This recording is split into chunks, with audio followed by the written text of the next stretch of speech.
Hello, everyone, and welcome to Silver Sunday this November the 14th. I hope you are all well. Hello. Having trouble? I just got. Did y'all see those notes? So we're on. I see us on YouTube. I see us on Twitch. So do y'all see us on Facebook? Somebody?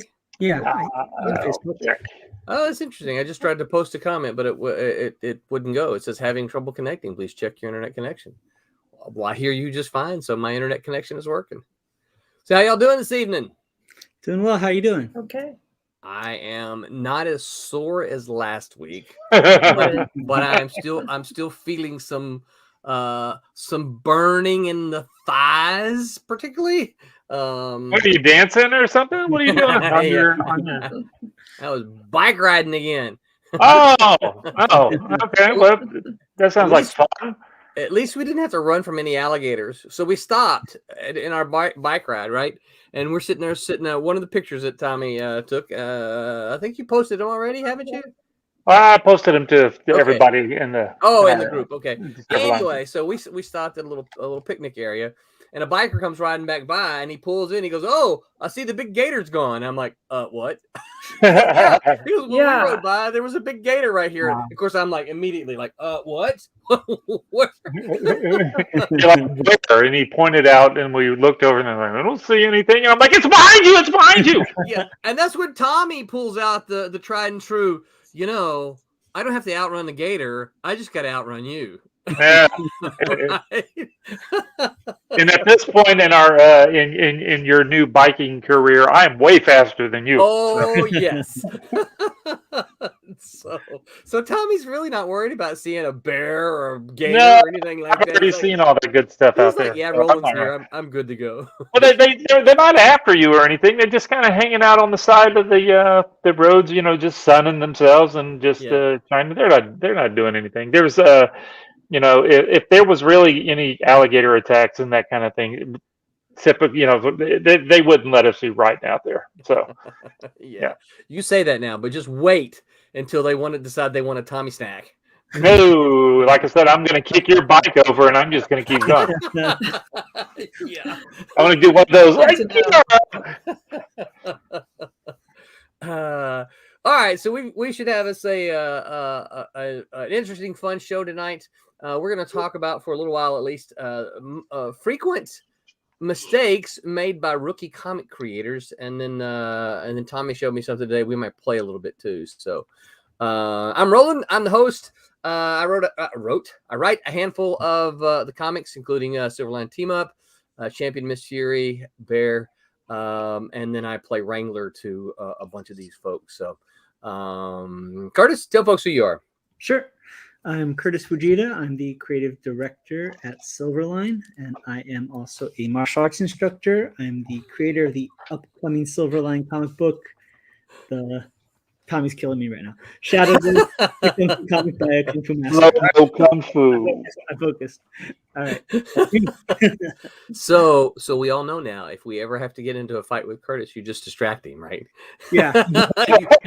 you just do a bunch of this and distract him. Curtis would be like, "That's wrong. That's just totally wrong." Then like, I've never seen that style. Amazing. What is it? For some reason, martial arts always equates to somebody doing the robot in slow motion. Like, I don't know what this is. Like, if you're chopping vegetables, or like, But I think it's the straight hand thing. Yeah, that's all I got. Yeah, right. Exactly. Yeah. Roberta, how about you? Tell folks who you are. I'm Roberta Conroy. I'm a former Malibu, then Marvel comic colorist from the 90s, from the LA area. And I was just coloring the Silverline Team Up Champion and Miss Fury. And we finished that not that long ago. And I'm also the colorist for the Cat and Mouse series. That's right. And I heard something nice about your mom, Jerry Bingham. I was having a conversation with Jerry Bingham recently. Yes. And he said he was he goes, the way he met you, he said, I was having problems with my truck And he said, Roberta's mom helped me out. He said, she was so very nice. Your mom's a mechanic? I didn't know your mom was a mechanic. My dad's a mechanic, but she's helpful. Wow, that's cool. So, yeah. So he said nice things. Yeah. Yeah. All right, Tommy. Tell folks who you are. Thomas Flormonte Jr. Been doing comics since early '90s. Mostly got started with rolling in the gang there, doing the some early Silverline stuff, some early Cat and Mouse, and some Demon Tales, and a bunch of other stuff. But I did a bunch of Ultraverse books and some Marvel books. Got to do some Spider-Man stuff. Did a little bit of stuff for everybody. But currently for Silverline, I working on the Trumps book, doing the Silverline team up book that Roberta just talked about, that you're writing, Mr. Roland. Also doing. Just got done with a bunch of the Christmas books. And look at that! There's somebody that's popped up on there that said hello, everyone. That Thomas guy. That's pretty cool. And also doing the reject. So if I do any screen sharing, I'm going to be working on the reject book. I think we're going to try to launch that somewhere in January February, somewhere. Yeah. Yep. Cool. And you also. Oh yeah, I'm also the co-owner of the of Kablam Digital Printing with Indie Planet and all that good stuff, which.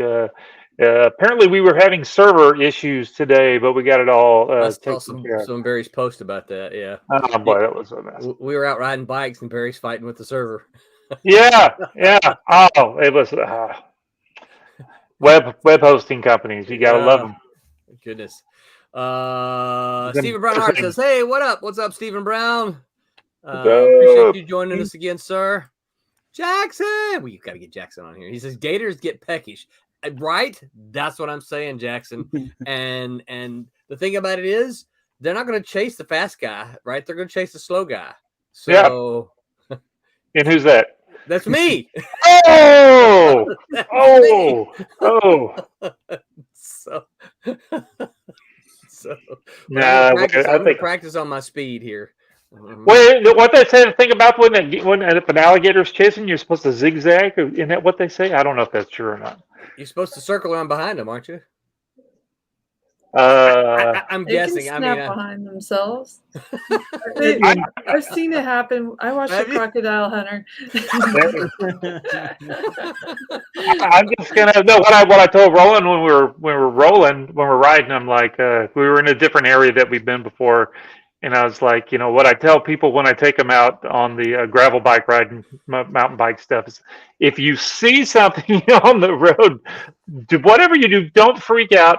Just keep pedaling. Just if there's a snake in the way, or some deer are sticking their head out in the way, or if you do see an alligator sitting on the side of the road, don't freak out. Don't go squirrely and run off the side of the road. Just keep pedaling and get past it. Get a half a mile down the road before you freak out, and then you can stop and go, oh my god, there's an alligator right in the road. Jackson says, Tommy, take your gator lessons from Lake Placid. Oh, that's right, from the movie. Yep. So true story. So Lake Placid's an older movie. What, 1970s probably?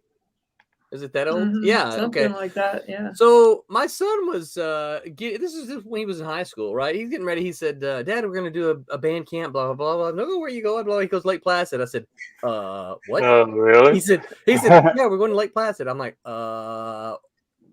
say that again. He said, Lake Placid. I said, are you sure you're going to Lake Placid? Yeah, sure enough, they went to Lake Placid. Wow. I did not show him the movie before he went though. So I guess it's a real place down here. I didn't go, but yeah, he went and had a good time. It's a band camp, but I thought it was just a made up place for movies. Mm-hmm. It's funny. So yes, it is funny. But anyway, it was fun. Enjoyed it. So just gotta get my legs and my constitution.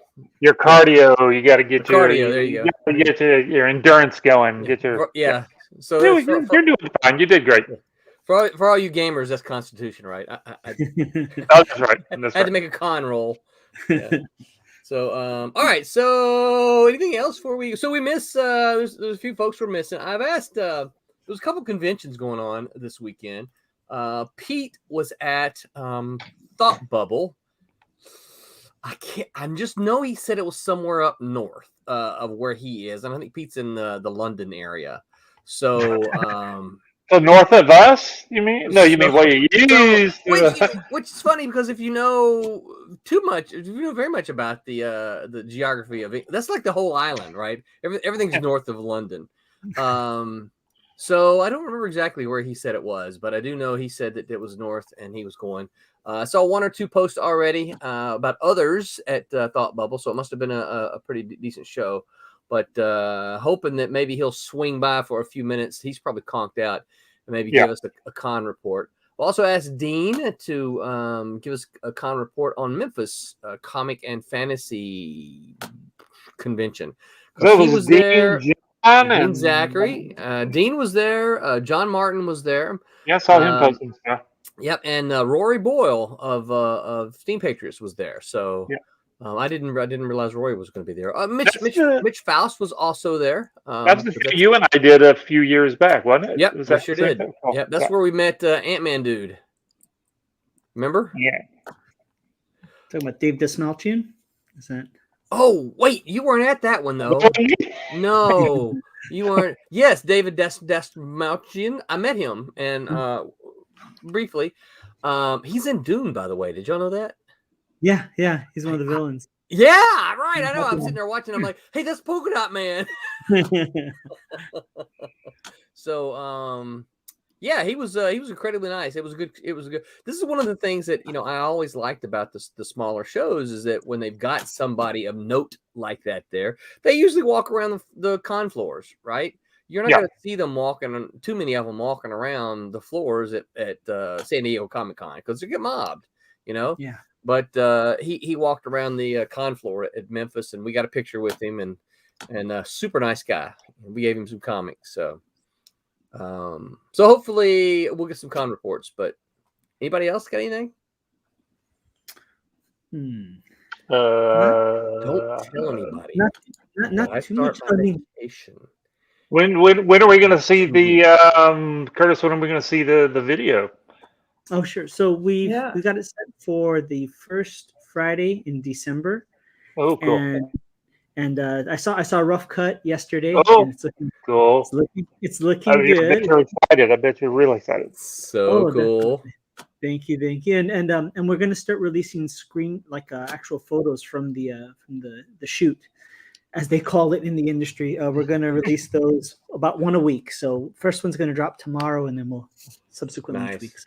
You're going to release like little 5-second clips too, maybe, or no? Just not a bad idea. I'll talk with the guy with Wallace about it. But yeah, it's coming. And he froze up. That'd be great. I like his face. I like his froze face. That's who, Curtis good. Or me? No, Curtis. There he is. He's back. I didn't freeze on my screen. Oh, he froze again. You did really good. You've had me. We're gonna have to do that sometime. We'll all plan to freeze. Yeah, on somebody. You fool anyone. Who breaks first. Staring content. That was good. That was good. You had me on that one. Thank you. So, who wants to share while we're Who wants to share first while we're talking? I'm still finishing up the Christmas thing. If you want. Are you on the last page? Huh? Are you on the last page? I'm on the second to last cat and mouse page. Yeah, let's do it then. Do it. Cool. Do it. Because those are good looking pages. Yeah. Good looking book. Yeah. Stephen Brown says still no change on my campaign yet. Stephen, same thing. I'll tell you. Please feel free to post the link, so that everyone who comes here can see it. Phil Leon says, "Hey yo, everybody."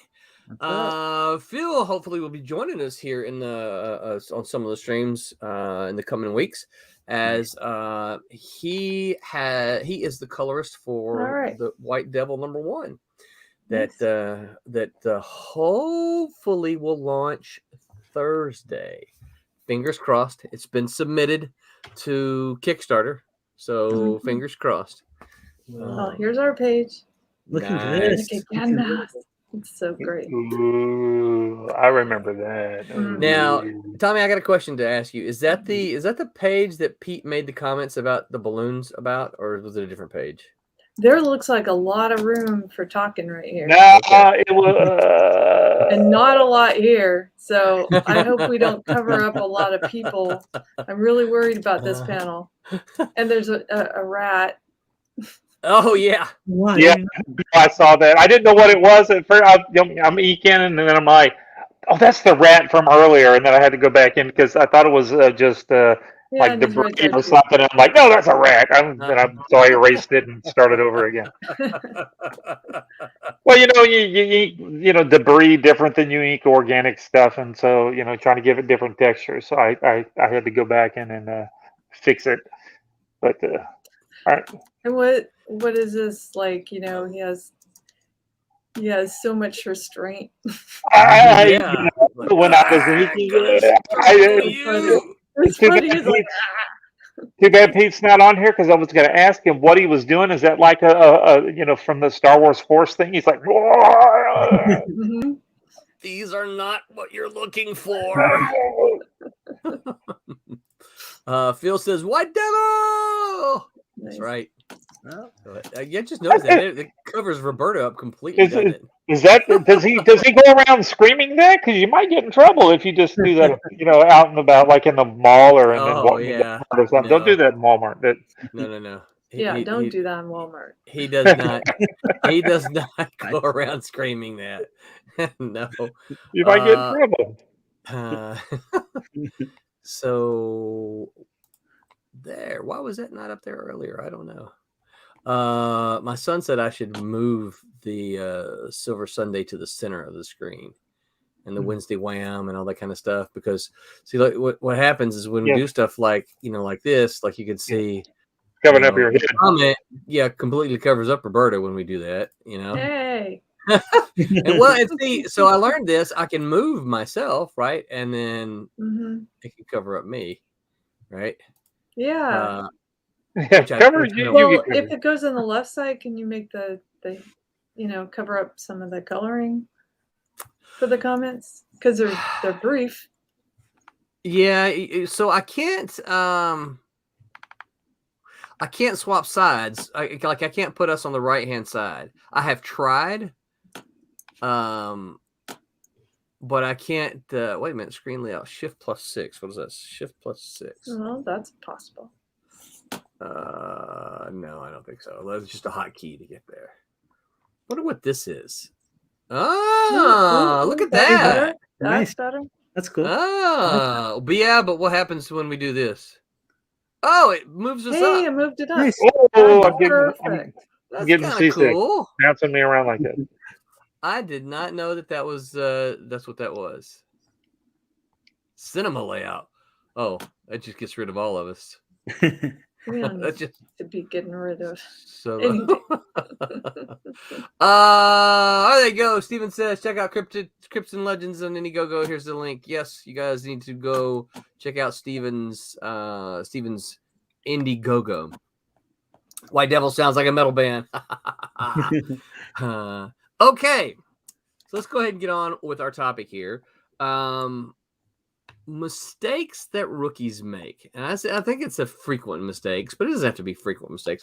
Now, this can be anything from phone conversations to artwork decisions to story decisions to convention.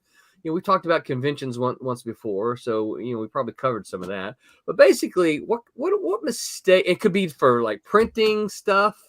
What kind of mistakes do creators make? Rookie creators. I'm going to tell you one that I see rookie writers make a lot.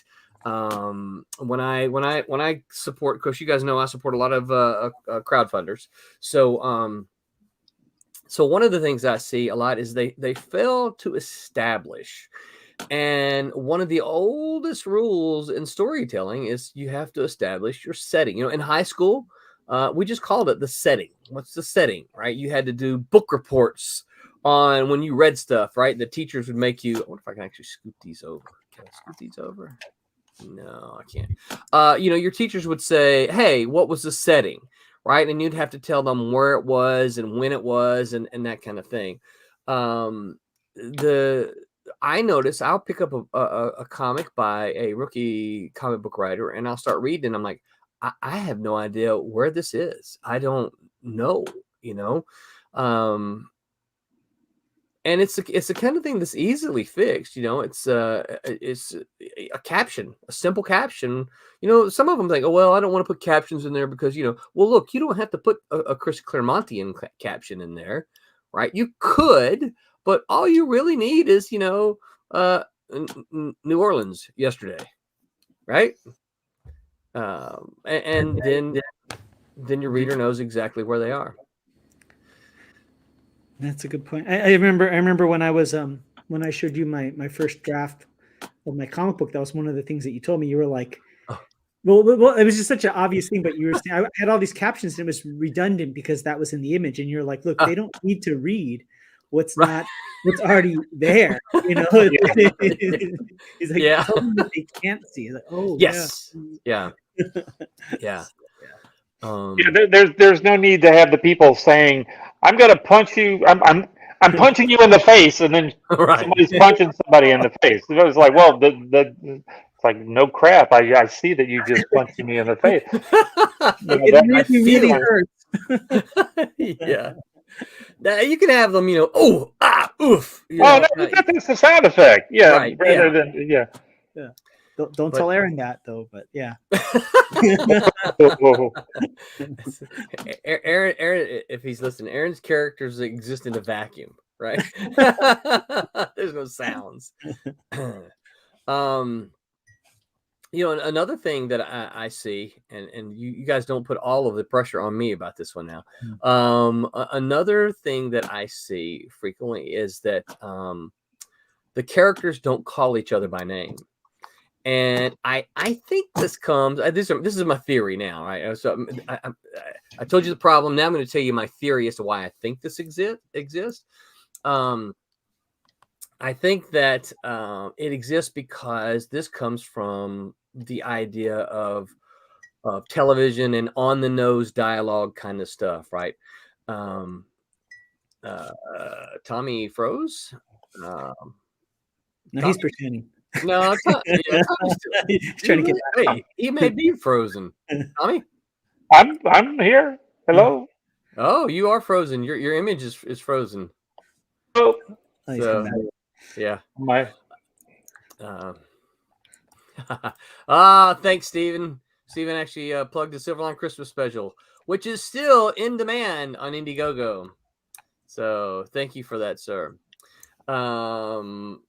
So, Tommy, you got a black screen now. I can hear you, but I can't see you. So I'm going to jump out and come back in. Okay.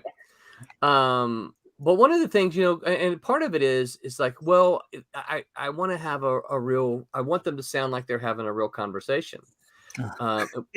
We'll get. Yeah, I know, right? We'll get to that in a minute. It's like, so I'm like, well, that's fine, but the problem is, I don't know who these people are. And part of getting your reader to have empathy with your characters is they got to know them, right? They got to know who these people are in order to kind of have some empathy for them. And if your characters, if they never call each other by name, then your reader is not going to know who they are. Now, sometimes it means that they do things, Curtis, that you wouldn't normally do. Yeah. Right? Like that, right? Because we don't normally do that. We don't normally kind of call each other by name in a conversation like that. Now I might yell out, "Hey, Curtis!" Right? But in a conversation, you don't do that kind of thing.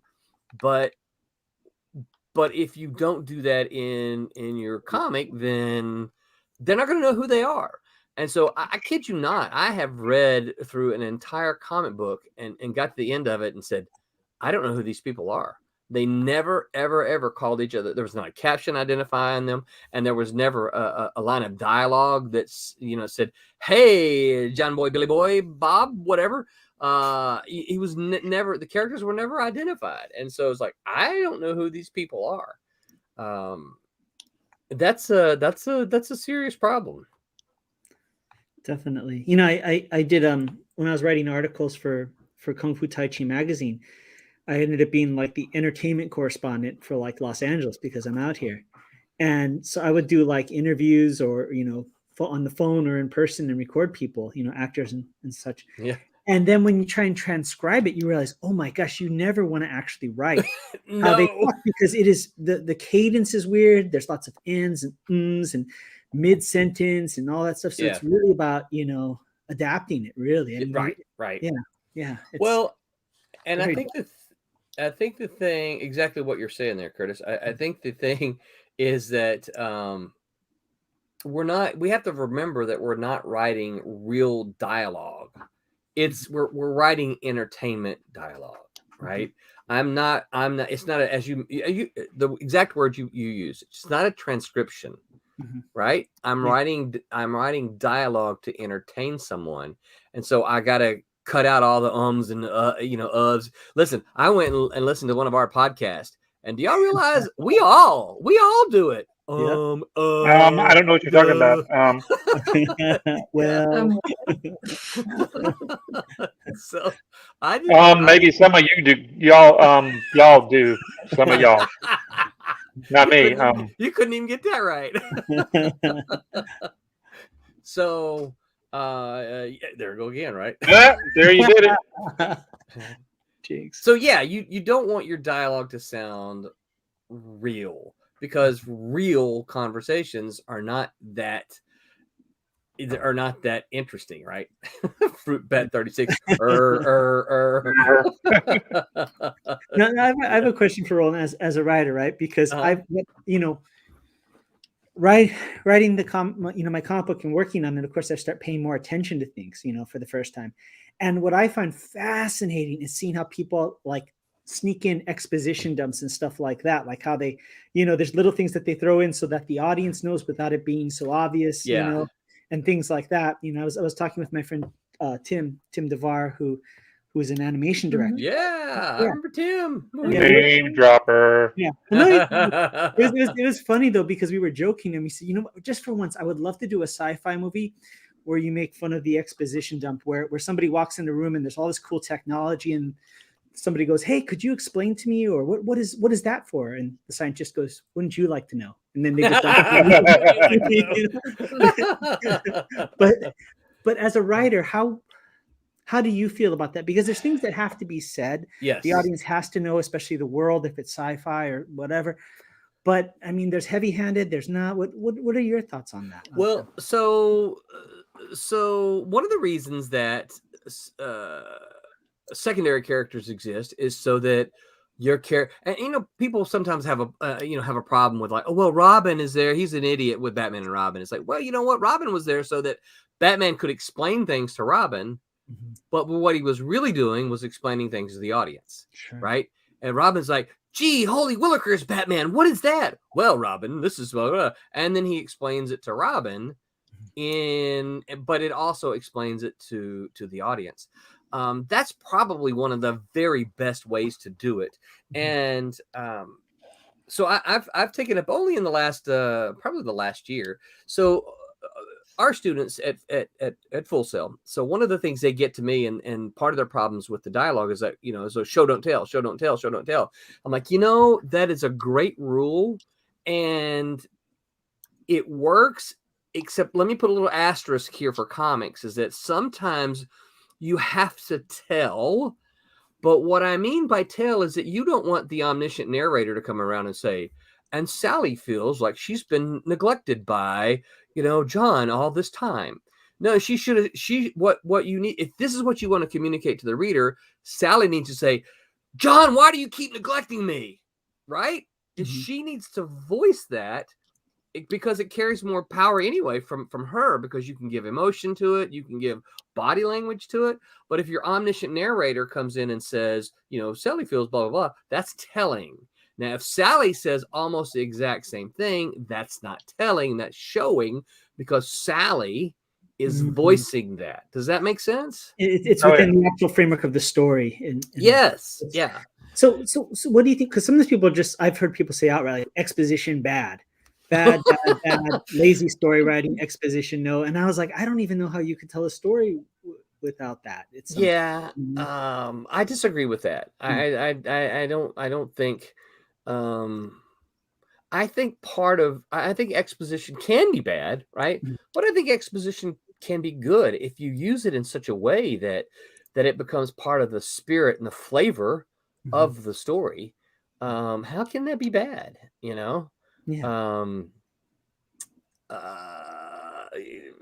I probably copied this from Roy Thomas or one of the 70s greats. But one of the things I like to do, I kind of like to start my stories with a little bit of exposition to kind of draw the reader in. Heck, Denny O'Neil. Do me a favor. Explain to myself and everybody what you mean by an exposition. Go ahead, Curtis. I'll let you take it. Oh, me? Okay. Yeah. All right. So in the early 2000s, there were. I'm glad I hadn't taken a drink yet, because I was not expecting that. No, I mean, and I don't know.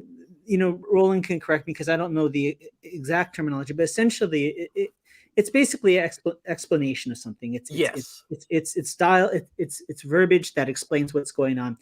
Probably the most obvious one would be like when you see, like, if you watch a movie like Lord of the Rings or something like that, how there's literally like an info dump in the beginning. This is the world. This is the scenario, and let's get all that out of the way. But like we were saying too, it can be worked into dialogue. Yeah. And like Roland said, because I often hear people say, "Oh, well, you need that." In a story that's fantastical, you need that beginner or the stranger or the visitor, somebody who doesn't know that world. And that's who the audience lives through, so that everything can be explained to them. Welcome to our village, and let's explain why we worship the sun god and sacrifice children and whatever. That's not my story, by the way. Tommy, you probably see it a lot, and you've probably recognized it in episodic television. Because I know you and they watched TV. So one of the things that really bothered the fire out of me watching the television show is to watch two characters. Well, you're just mad because you stole my boyfriend, and then you went off and ran away to California with him, and now you're back just to rub it in my face, right?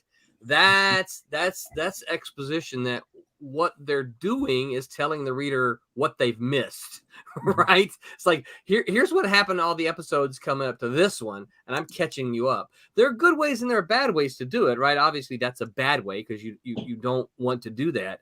And, trying to figure out how to have your characters have that conversation is not really easy. And that's one of the challenges of writing is like, how do I make this dialogue communicate the information that the reader needs to know, advancing the story without making it sound like an info dump? Visually, one of the coolest things I saw that was fascinating was I was watching Bruce Lee's Enter the Dragon, right, which was his first U.S. movie. And at that time, U.S. audiences didn't know what the nunchaku was, right? They didn't know that it was hard or what material was made. And so I was watching the other commentary, and the director, who's American, was like, hey, so we made sure that the guard was swinging it around and walked by this metal statue and accidentally hit it. And you heard this dong before the fight scene, just so that the audience would know this is a hard weapon. So when Bruce Lee gets it, they understand the severity of what's about to happen, which I thought was I mean, that's that's cool. Very cool. Yeah. Yeah. I mean, and that's the kind of thing that I think that that so many rookie writers don't consider is they just think, oh, well, they'll know what that is, or they can see it. Well, yeah, I can see it, but I might not know what it is. And you can't assume that every reader is going to know exactly every single thing that you've drawn. I mean, look, Tommy has been inking for 30 years or more, and he didn't know that was a rat were we live when we talked about that? Yeah, I think We so. were, weren't we? Yeah. I wasn't paying attention. Yeah. Right. Tommy didn't even know that was a rat, right? so I think sometimes readers you don't want to treat your reader as dumb, but you don't want to treat them all as Mensa holding PhD folks either, right? Well, Because I think you have to have a flow, and if you're lost, you're stopped. oh, perfect. Thank you, Right. Roberta, for lobbing that softball to me. Sorry. So my one of the things my students say about stories that they read is that I'm lost or I'm confused. Okay, and they feel bad because a lot of them don't have a whole lot of comic reading experience, and they feel bad because of that. And I said, no. Here's what you need to take away from this as a writer who's learning to be a writer, is that if you're confused in this story, that's not your fault. Yeah. That's the writer's fault. It's the writer's fault for confusion. So if anyone ever comes up to me and say, yeah, I tried to read your book, but I got really confused, I feel horrible because that means I failed as a writer, right? Because I did not effectively communicate to them what they needed to know in order to understand the story. That's a good point. Yeah, that was a great softball, Roberta. Thank you. You're welcome. Well, how does that work with stories, that have been going on and on and on? Like every issue that you need to talk about how Spider-Man got his powers and this guy is, sticking to the walls and all that kind of stuff. So yeah, you have that. The answer to that is it depends on who's editor in chief. But so Marvel has a rule, and I actually checked with an editor friend of mine about a year ago, and he's still there, so I think the rule is still effective. Fruit bat, you took the words right out of my mouth. He said each issue is someone's first. Mm-hmm. That's exactly Marvel told their writers to treat every issue as if it's somebody's first issue. You pick it up, you don't know what Spider-Man can do. You have to know. And DC Comics, I've got their editor's checklist with their permission. I've got their editorial checklist, and one of the things in their editorial checklist is to be sure you explain the powers, and we see them being used. One of the most brilliant things that Stan Lee did with the X-Men was create the Danger Room. Yeah, because they can go in and have personal conversations and interpersonal relationships while using their powers in a controlled setting in a danger room, right? Practice area.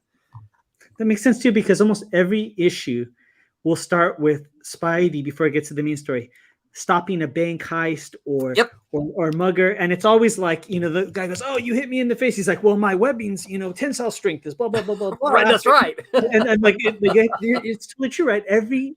And you were telling me too, that was one of the things that you helped me a lot when I was writing the first issue for Shadow Ghost, was like also having something exciting in the beginning, starting with acting. But that does serve that double purpose, doesn't it? To kind of establish all the rules and what they can or can't do. Yeah. Before they get to the big baddie, huh? That's Yeah, because you want to know you want to know what these people can do, because the other thing this does is this plants the seed of anticipation, right? Mm-hmm. If you see Spider-Man do this, right, they stop some baddies and uses some of his powers, you're like, ooh, look what he can do. Now, what can he do when Dr. Octopus, who was on the cover, right? Mm-hmm. What is he going to do when he faces this guy, right? And so he Spidey webs Doc Ock's tentacles together, and your webbing can't hold my tentacles together, right? but you know what? You bring up a really good point. That's usually a structure, right? You see the good guy do his powers, then you see the bad guy do his bank heist or whatever, and then at the end, finally, we see them both. But there's kind of that buildup, huh? Yep. It's all about that anticipation. Mm-hmm. R2D2 says, R2D2 for life says, it's not very polite to punch a lady.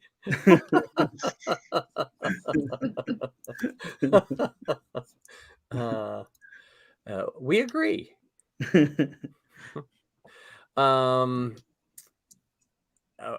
He's looking at the image Roberta's coloring, and it kind of looks like he was punching a mouse. Yeah.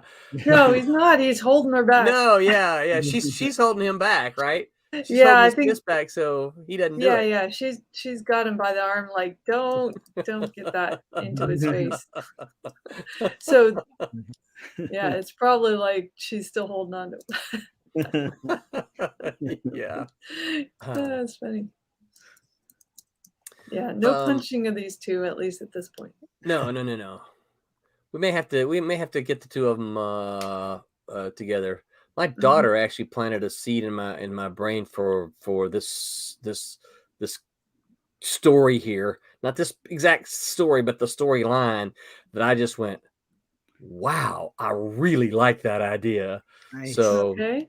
yep. I can't talk about it here, No, obviously, of course but because it's going to be one of those, hopefully, that folks are going to say, "What the heck? I didn't see that coming."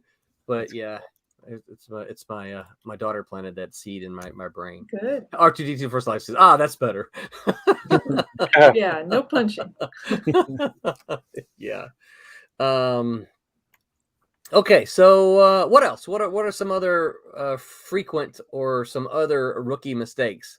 What about art? What kind of mistakes do they make in art? Mm-hmm.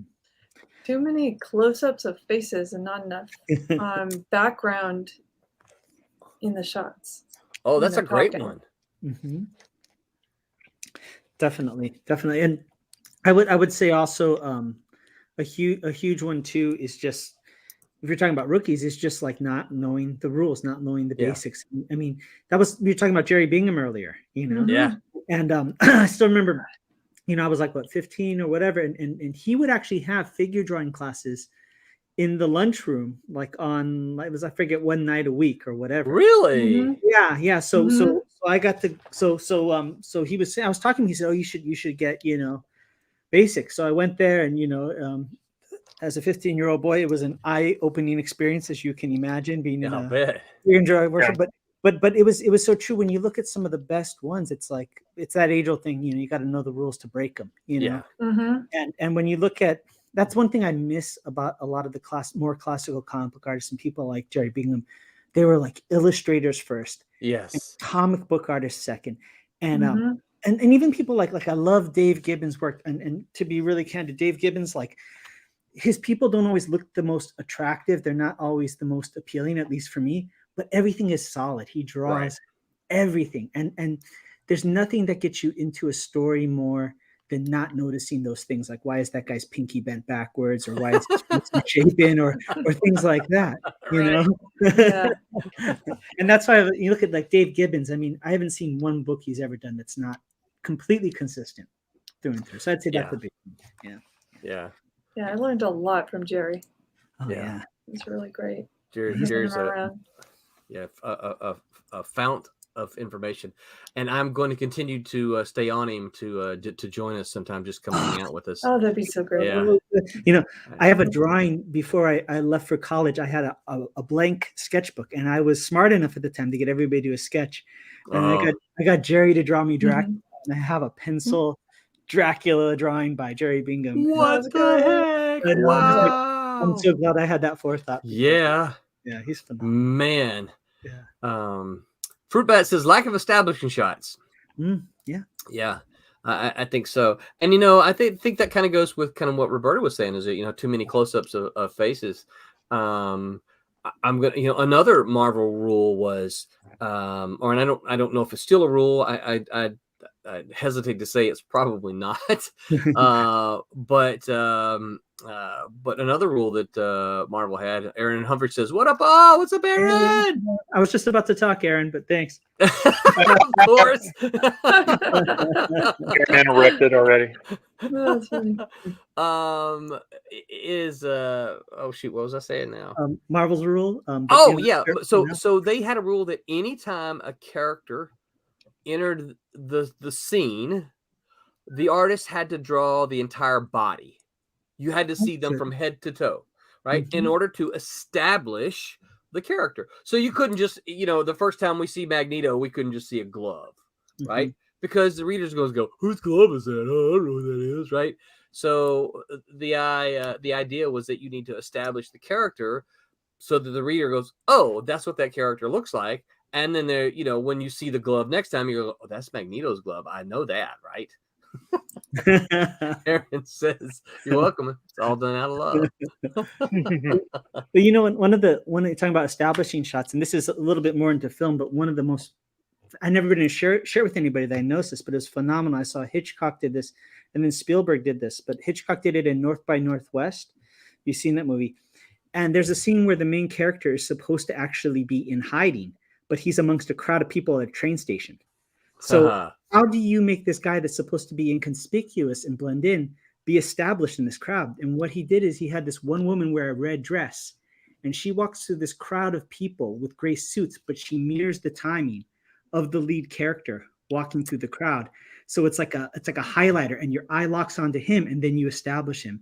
Wow! And so Spielberg did that too in the Close Encounters of the was it third kind? The third kind. Yeah. He did that at a train station too. He was trying to lock in on the character, so he just had somebody wear like an orange dress or something like that, and walk alongside him long enough that your eye, caught it. So wow, that's pretty cool. Isn't that cool? Yeah, that's pretty cool. Helpful. Yeah. Really cool. Yeah, Stephen Brown says, when I was writing CNL, number one, I was trying to figure out how to tell the reader that that they're only going to see a small part, main character's power, hoping not to give away anything. I had the character's uncle say that one part of the ability was just one of the many unknown abilities that he can do. That there's more to come. Yeah, and I guess that's something you can do for for build up, for anticipation. If you know that they can do something. We were in my class. This was a great observation. My class pointed out in the Avengers movie, Ultron, right? Which I liked because it had the Vision in it. But they were all like, "What were his powers? I don't know what his powers were." And I realized that, you know what? You're right. Yeah. They never ever said what his powers were. Yeah. He just, he demonstrated them in that big fight at the end where he was phasing through them and that kind of stuff. But they never said what his powers were. Oh, definitely. And if you ever seen the I should be careful how I word this, the Vin Diesel action film, XXX. See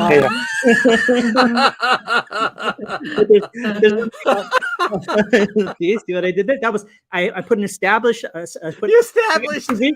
That's right. We're all on the same page, right? No, but there's a scene in it, and all my friends in animation and storyboards always bring up this scene. There's a scene where Vin Diesel is supposed to jump this fence, and he jumps this fence, and there's this huge, glorious explosion, and he's on this motorcycle flying sideways. You never see a ramp or anything that explains how he's able to jump this fence. He's just driving towards the fence, and then there's this huge explosion, and he's like 12 feet in the air going over it. And a lot of people get caught in the spectacle, but it's like, how did he get over that fence, So, yeah. How did he do that? Yeah. The answer is, wouldn't you like to know? Yeah, right? Yeah. Exactly. Yeah. It's the director's cut. But yeah, so I mean, there's just there's things like that. Again, I know the Vision, and comic book fans know who the Vision is, but more than half of the students in my class did not know who the Vision was because they don't read the comic books. I got a couple of comic book readers in my class this month. Yay! Nice. But the rest of them were like, yeah, I don't know. He can pick up Thor's hammer. That's all I know. I mean, really, and he has the mind gem. Mm-hmm. That's all they knew. But I'm like, that's kind of sad. They didn't even know what the mind gem could do. Right. Yeah. When on the other side of that, though, and spoiler alert, but I'm sure everybody's seen it, is in Age of Ultron, you see this scene where everybody's trying to move the hammer, and Captain America moves it just an inch. Mm-hmm. Just an inch. And that's kind of alludes to in the big finale, right? Where he's actually able to lift it, which I thought was masterful. It was so great. Yes, that was a fantastic scene. Oh God, I love that part. All right, here we go. Rookie mistake. Completely throw out 50 years of canon and write the character as if he or she is just like you. Man, that's so true. So this goes on to something that's like when you work on an established property, right? It's if you were to go write Spider-Man or Batman or something like that.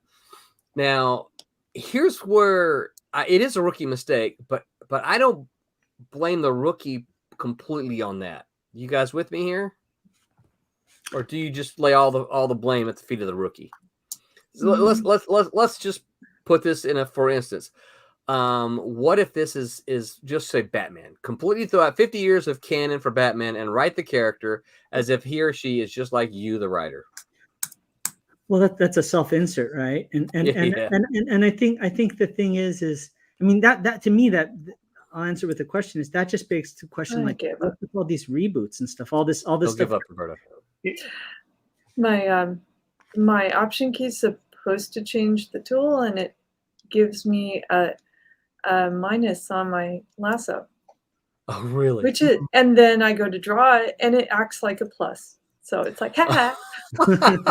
Like, no, I didn't add, I subtracted. No. Do it 3 times in a row. I'm like, I'll just trace it again. Screw you. Sorry. Well, I was going to say, is that a rookie? I mean, we're talking about rookie. This is Adobe doesn't play nice with Macs anymore, and it's been a fight for a long time to get the tools to actually behave the way that they were written initially. Yeah, and they don't really. Yeah. What I know to do, it doesn't listen. It's kind of like, well, maybe someday I can afford to keep changing computers over and over to see which one would fix it. But wouldn't that be nice? Right now, it's not working. It's working better. My laptop does the same thing, so I know it's not just a computer. Adobe. Thank you, Adobe. Tell me, you were going to say about no, I was going to just say writer. Well, we're saying rookie, meaning like a new. Are people making rookie mistakes? Is it somebody that just doesn't know any better? Like you're talking about changing characters that have been around, or I forget who said that about the 50 years worth of storyline and they were changing. So is that just a beginner writer mistake, or is it something that the company's decided to change everything, and it sounds like a rookie mistake kind of a thing? Well, and that's kind of where I was kind of sort of trying to lead. Is that I don't think. He says I was being sarcastic. It seems to be the professional choice at Marvel and DC now. Sadly. Well, I knew. I was just trying. But here's what I would say though: is that I don't blame. Let's assume it is a rookie writer.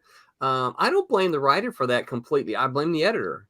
The editor is the one that should say, I'm sorry, you've ignored 50 years of Batman canon. You can't do that, right? You got to go in and fix this. And sadly, and we try not to go there too much on our streams.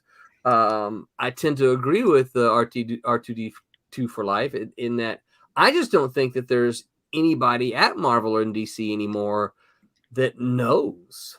I just don't think that they know. I think the biggest thing is it's this idea of custodianship, right? Yes. Like the editor should be the librarian. I mean, they should be the custodian of these amazing stories and legends, and the creative team should be too. Yeah. And if not, I don't see why they should inherit it. It's like if you inherit a family fortune, you should know how to spend it or whatever. Right. If you don't, then that's okay too. Then you can go ahead and start your own thing. But there is kind of a responsibility if you're inheriting something to perpetuate it and at least keep the core values, the core idea. Otherwise, why are you the person that's been entrusted with this legacy? And I don't think anybody's even asking that question these days. Yeah. And that's very sad. It is. It is very sad because as R2D2 points out, is that they throw so much out the door that you're just like, this is not, and this is why I think a lot of people start saying, oh well, these characters aren't recognizable. It's because, well, they're not. They're completely different characters. They just happen to have the same costume on that you're used to seeing, but yeah, I think you're right. I love the term librarian that you use for them. The editor, no one should know Batman more I mean, I know there's always going to be super fans, right? But there should be very few people that know Batman better than the Batman editor. Mm-hmm. You know, Mhm. Yeah. And they Well, should what's like the- Batman too. Right. They should like Batman. What if the companies decided to make the boneheaded decision and they're like, oh, we don't want Batman to have the ears like that anymore. We don't want him to have rabbit ears. You know, that's the way Batman should be from now on. That's stupid. That was a very bad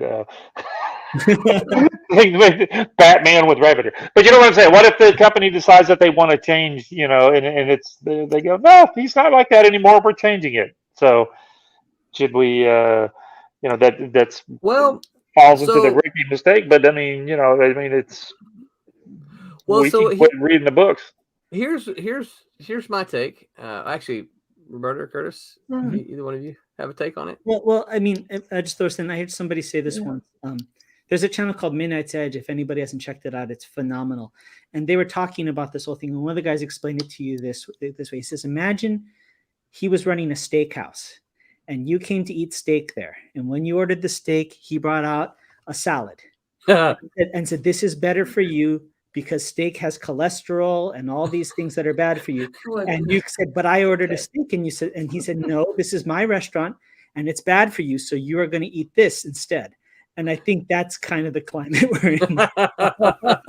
That's a great example. Isn't it? That's what it feels like. Well, I'm in agreement with you guys. I'm just saying, you know, that you know, I think it's at some point we got to go, well, that's not my Batman anymore. I'm going to quit reading it and then let it go down in the dumps and be done with it.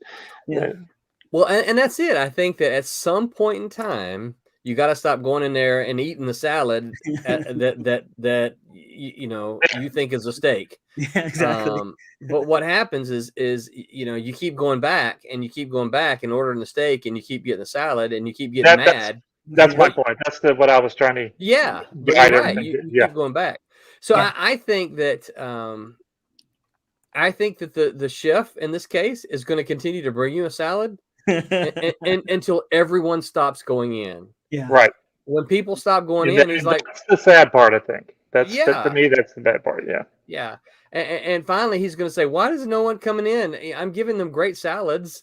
You know, it's good for them. Why aren't they coming in? It's because people are going to the steakhouse right next door to you because you stopped serving them steaks.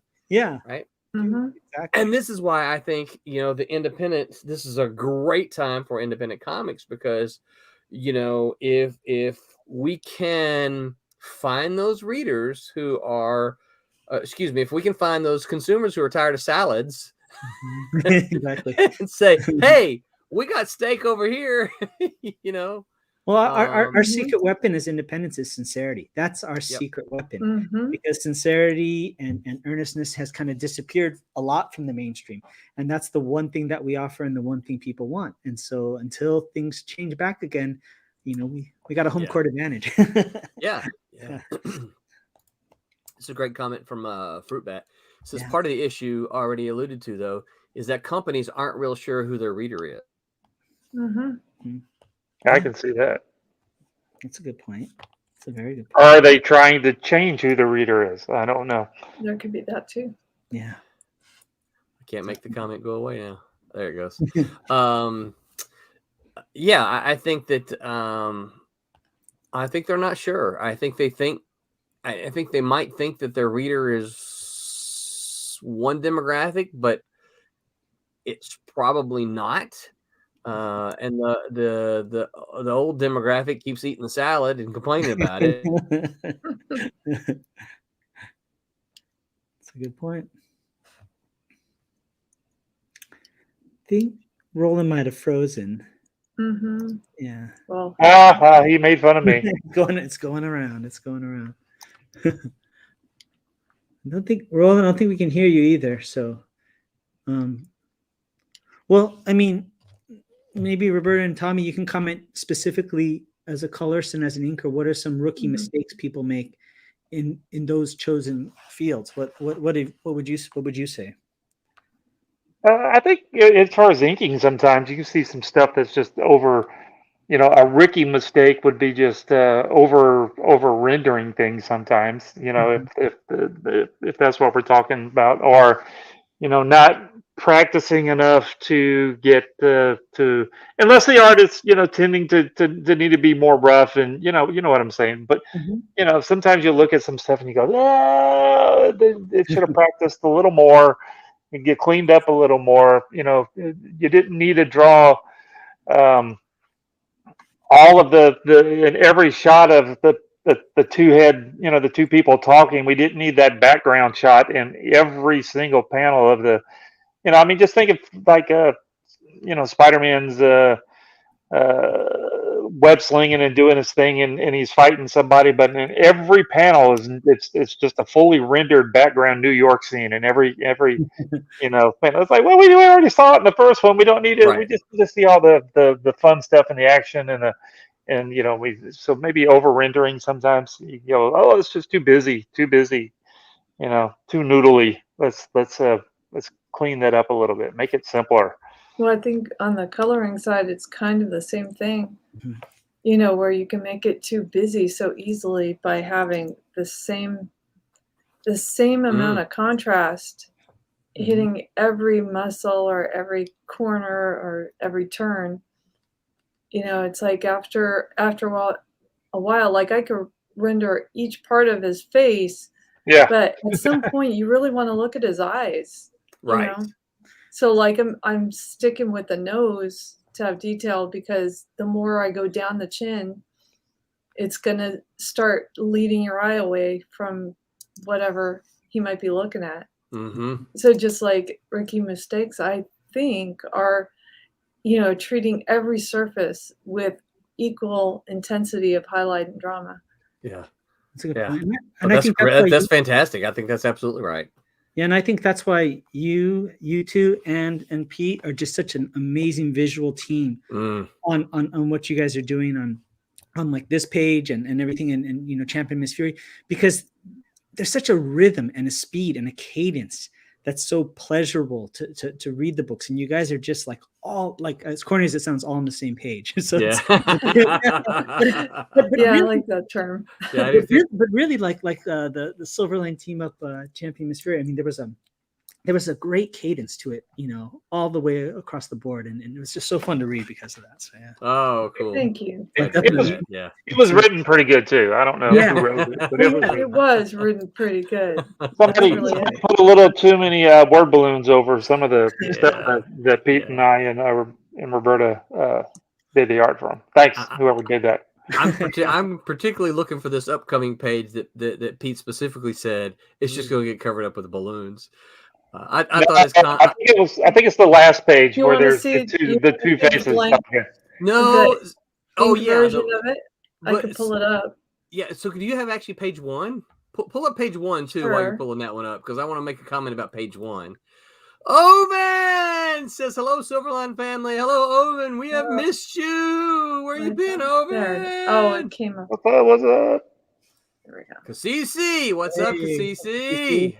I know. All right, page one.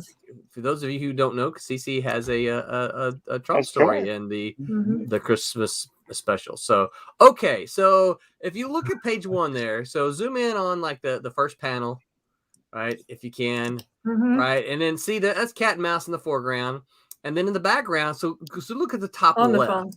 Yeah, there's a Santa Claus there, right? But look at the top left. Top left. Right, top left. Yeah. So look, there's a dude. I'm pointing at the screen like you can see my mouse. Yeah, I'm trying to use my mouse to point. Right, see them peeking around the corner. Yeah, right. It's like my first bullet. He's hiding. That guy. Like, I can't cover that up. Right. So scoot down to the next. I think it's the next panel. Sure. Okay. So we got it's not that one. It's the one after that. So look, there's almost nowhere on this panel to put anything. So that's just action. Especially the name of my restaurant. Don't cover that up. So look right there. Fun. So that panel right there. Then look at all that fun stuff going on in the background, right? So Santa Claus is throwing stuff at these kids. Yeah, right? Charging him. I'm I'm like, eating this, and I'm like, what is Pete drawing? Why is he drawing all this stuff? where in the world am I going to put these balloons, right? Mhm.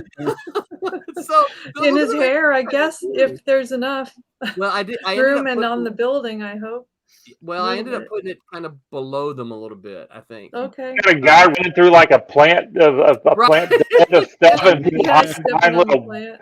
But see, things. all right. So look at the next panel too, though, right? So it continues on. They're Look, still the going guy, at it. There they the go. guy Santa Claus on the ground beating him up, right? Yeah, they tore apart the little Here's Santa sign of Claus. stuff, and it's got the little presents laying all over the ground. I'm like, Pete, So what are you doing? sad. This Right. one's so dark. I was like, oh man. Is it just me? I hope that it's the same Santa in every story, and just at the end, he's just like, "Oh, it's like the roughest, You know- the roughest Christmas I've ever had in my life." We should have planned that. We should have said, "This is what if you take Santa's mask off. This is what right. If you take his whiskers off, Yeah. this is what he looks like." We should have planned that. but Same we guy didn't. and everyone. Yeah. That would've Yeah. been awesome. All right. So anyway, yeah, that was in putting the text there. I'm like, where am I going to There's put these balloons? Nowhere. I can't cover these. Nowhere on their faces. Where, right? there's no room to even put word balloons in there. So Please I'm say gonna nowhere. since Pete is not here, that's a rookie mistake that he didn't give you room to put word balloons in that last panel. Or Well- very little needs to be said. More Oh, like, hey, let's really? deal with that Touche. on So- this particular panels. Here's are the difference very between action. this one. So usually, so now you guys know I'm a big fan of the Marvel plot first method, right? Mhm. And I love that because then I can just tell the story, the penciler can illustrate it, and then it really is up to me to make sure I don't cover the stuff up. Pete had a full script for this one, so he knew everything that was going to be there, Oh. right? Pete purposely he did it was- so you didn't have any room. He was fully equipped with all the dialogue and everything. So this one is a little bit different because he had all of that information there. That's funny. That is Good too to funny. know. That's funny. I think it ended up being okay. I should probably try to dig up the lettered the version to see to show. Mhm. So what was the other page then, Roberta? So, which one? Oh, I was saying, do you want to see the last page or do you not? No, it's the last No, one where he is talked that- about that you were going to put the word balloons Oh, Because yeah. the word balloon, there was a word balloon issue with that one. So So- this page. No, that's Oh, that's the that's wrong the one. bad. demon. That's yeah. the wrong demon's last Yeah. page. Wait. Oh, Where you did just it go? smelled it. Oh, you little Nah, bit. it's cute. Everybody, close your eyes. I think they yeah, missed yeah, it. everybody don't look. Don't look for a second. Yeah, I think they missed it. There we go. Yeah, fruit bat. Oh yeah, fruit bat 36 is So, going to have this issue with Where Wolf Hunter. can you talk? Yeah, look at all those people. They're all. Where can you talk here? And where can you talk here other than maybe a little bit in Yeah. the clouds and a little bit in What- the grass? But And I'm then going to say you- again, Don't cover up those cool cop police cars. 'Cause cars. Those look so good. I can't wait to Yeah, see these what are Roberta really cool. colors them. They turned out they they're eked cool. up real nice looking. Mm-hmm. I want I to love 'em. repeat again though. Pete had the full script for this one. So Like There, see, Yeah. lots of room. right there. Yeah, that's Lots all of big. room. You got this. Everything needs to be said right there. In that little So anything said in this panel, I hope drops down a little, yeah, yeah. and Well, it's here's the one right lots of room. It's Whatever that it one is. right there. That's the one. There's that all the he's- text of the Yeah. story. These two panels. This Those one He two. said says, he started to draw something in between those two faces. Then he goes, "What am I doing?" He's just going to cover it up with balloons. So, no. Yeah. but the thing about it is, storytelling wise, that really works because we know he's already established for us where we are. Right? We don't have to see something going on in the background there. So, Right. Yeah, this can be nice and simple. yeah. Well, no. Got it. And then he's pointing, and you don't have to hear much. It's all good. Yeah, that's true. What Aaron just wrote. What Aaron did I- Humphrey said, for coloring, is the person getting the rainbow effect by using every color there is instead of trying to discern what colors work and what don't? That's right. Yeah. Mm-hmm. Yeah. That's You don't have kind to of, use. Yep. Yeah, that was an issue when everybody was able to get their hands on Photoshop.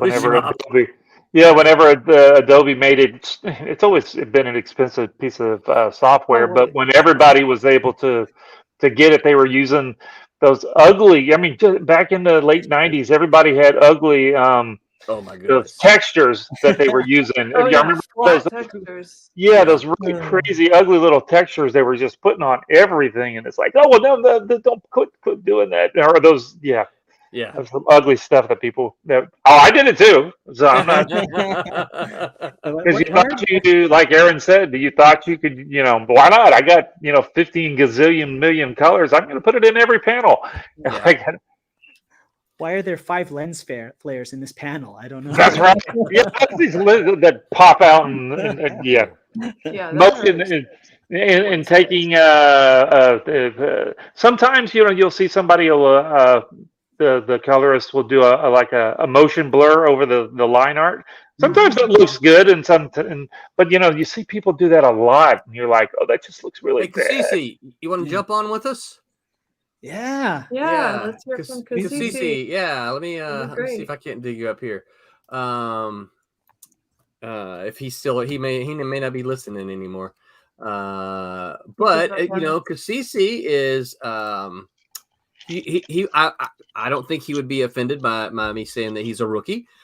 He's got a couple of things. He's got a couple of things going. He's let's see. All right. All right, Kasisi, if you are interested, I just put the StreamYard link in a direct message to you on I think on Facebook. So click it and come on in and join us, and you can talk about some rookie mistakes, even things that you've seen, maybe things that you've experienced. But yeah, so join us if you can. He may have already bailed. I know I do that too. A lot of times on Facebook, you see somebody pop up live, and you pop in and you watch them for a minute, and then you're like, okay, you go, hey, what you guys doing? Right, yeah, and then you move along. It's kind of like the Star Wars thing, right? Move along. Nothing to see here. Okay, let me drop a message to him. I can keep talking. Oh yeah. Well, one rookie mistake I made it, so and I would say for almost any job, but especially like when I was getting into video games, I was interviewed and they asked that same old question, like, where do you see yourself in like 3 years or 5 years? And so it was the art director asking me, and I said, well, in 3 or 5 years, I'd like to be an art director. No. I don't think the current art director really liked the idea of the guy he was going to hire wanting his job. So that was yeah, I didn't get that job. Yeah. Why would they ask that? Lots of other rookie mistakes is overcommitting, right? Trying to tell them that you can do too much stuff and not being able to, especially on books that have tight deadlines that have to be met. Those are you end up screwing up everybody when you say, I can do 15 pages in a week. And it's like, well, I can't do 3, but I'm going to tell them just to get the job. You're never going to get another job if you do that. At least not with that editor or that group of folks. Right. Well, and I think that's part of, I mean, when you kind of agree that that's part of being a rookie is that you want to convince the editor that you can do this. Yeah, I can do it. Give me the work, right? Because you want the work. So they'll give you a shot, and maybe you'll surprise yourself. There is right. Get it done. Yeah. I mean, I can remember, back in the rookie days when you beg for work and then you get it, and then the deadline is fast. You're like, oh my gosh, and you don't sleep for 3 days, right? Because you're trying to get the work done. One I would say is for rookies of all sorts is for 3 months. There's nothing wrong with taking work that's not paid or work that has payment delayed for later, but really make sure it's the work that you want to do. It's a project you think is cool. I can't tell you how many times back in the day I would hear, well, it's great for your portfolio. It's great for your portfolio. Oh yeah. And truth be told, I think the realization is at one point somebody was trying to get me to do free artwork for them. And this is years later after I had some experience. And I just told him, I said, it literally costs me less to do nothing. than Yeah. to do that. Or you Yeah. I don't want to be a snot, but I've said that same kind of thing. Said, I think I would just rather watch TV. I think, well, you can help me, and I'm like, oh, I just, I want to do it, but I think, maybe I could just I could go to sleep earlier that day. Not, yeah. The worst I've ever used is I said, I have less important things to do with my time. Well, because CC said he can't stop by, he can't hang out with us tonight, but he did want to stop by and say hello. Hopefully next hi. time. We'll have to get him on. I'll tell him we'll have to get him on here sometime. Yeah. One of the shows. Where is he located, by the way? I'm not, to be honest with you, I'm not 100% sure where he is geographically. Because sometimes the Tuesday show only has one or two people on. Sometimes, Yeah, or two or three rather. Let's see. Fruitbat wants to show a page and comment on the Wolf Hunter page. So I guess we can do that. Fruitbat, probably send me the image in a private message, and I can open that up and then share that here. Because that's how we can see that.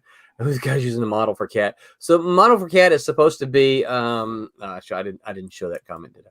Model for cat is supposed to be a young Tom Cruise. Yeah. I never heard that. Yeah. He doesn't have the same cheekbones. You But- didn't get the hair color this time. And the hair just- color, yeah. That's okay. That's okay. But that, That's who Dean used early on. mhm. So I can see that now. Yeah, because the hair, it was like a Mission Impossible. Yeah, he does have the hairstyle. So once I so I've told you that now, and then once I show you this panel, you're gonna go, oh my gosh, because it is. I mean, I might could dig up the file easier than I am digging through my boxes here.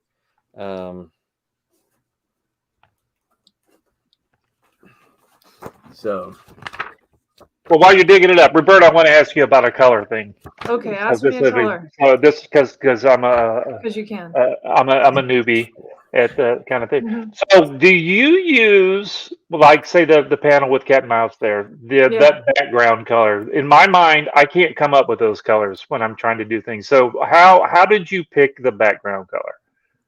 All right. Well, Are you going to stick with that background color, or did you just throw something back there so that way you can figure out what your I did just throw composite? something back there, but I think that given that I decided the floor color for the next panel is that close to it, it's working a bit. But usually I would use like what's outside color, but I don't like what's outside with their faces. So what I did is I put the outside color in the back of all of it. Because ultimately the color has to serve the story, right? Mm-hmm. Oh yeah, the feel of what's going on, right? Yeah. And that's, I think, it's mood over what I was initially hoping would read as the background to make it clear that that's where they are facing. So I put it all the way behind so that you start with that color and it leads you through like what's going on. This, you're tempering down. So I wanted the reds and the roses to fade because it's cooling off. So that's where I'm going with that. Yeah, I like that. I always love how you use temperature. So masterful. Right. I just absolutely love it. Yeah, it's great. And they've got a very colorful little outfit, with their hair and his hair. It's and their greens everywhere. It's like you have to be careful with. Yeah, I love how you've got a color theory in there. When I'm picking background colors, I go, oh, does this look good? No, that's crap. This one look good? No, that's crap. This one look. Oh yeah, that one looks good. I'm leaving it. That is. Oh, there he is. That's very Tom Cruisey. That's very Tom Cruisey, right? Mm-hmm. Yeah, his eyes got bigger somehow. Yeah. over time, which I like. I think Well, you know, different works artists. for 'em. Yep. But yeah, so that's what. So I looked at that. So the minute Dean told me that he was using Tom Cruise as a model, I looked at that and I'm like, okay, I absolutely see this now. Mhm. So funny. That's So, cool. how do I stop sharing now? That's cool. So yeah, that's one of that's page 6 from Cat and Mouse #1. So, Nice. so I guess I'm waiting on Fruit Bat to get his page in. So I got 920. Says do Tommy or Curtis, you guys want to share? Tommy? That'd be Yeah, nice. so you had some rejects? Oh, sure. Curtis, you ever heard how to get your thing? No. Afterwards, we should talk about it so I can tell you how to do it. I Yeah, was yeah. gonna say you should do a little tutorial for because I know Jose on Tuesday nights I think he's having problems sharing too. Yeah. So Let's see if I can get this working. while you're working on that, Fruitbet says, would Jake Hager, AEW wrestler, be an acceptable substitute? I don't even know who that is, so I can't answer that. Cat is supposed to be 18-19. So if Jake Hager is considerably older than that, a younger version might be possible, but not an older version. So, yeah, I don't know. Sorry, I'm not a wrestling person. Is he the YouTube guy? Jake Hager? I don't know. Oh, I don't know. I can't answer that. So let's see here. What else? What other? Let's see. Did I skip any comments? I'm looking to see if I kind of. One thing I'd add is, and I just wish more. I almost wish there was a school about this in a course in high school or college. It's just the ability to read a room. I mean, that is such a skill, and especially in the industry that we work, right? Because we're a lot of introverts, tend to be in this industry. And being able to socialize, read people, understand what's going on, then pick up on cues, roll with things, stuff like that is like such an advantage that a lot of people don't have until they have a lot of experience. Right. You know? They still don't have it. Right. Yeah. When the editor says, "No, kid, I don't have time to talk with you right now," they probably mean they don't have time to talk with you. Yeah. Ooh, that's a good looking page there, Tommy. Nice. This is gonna be fun. For those who don't know, that's this is the rejects page, and that is the villain Rapscallion. I love that name. That's a great name. Great name. So anyway, you don't have the one with all the sideburns done yet, do you? Well, this guy. Yeah, him. It's either I think it's a page just after that or just before that. When they're having this, it's just got that huge panel of all the sideburns going everywhere. That sounds funny. It's yeah.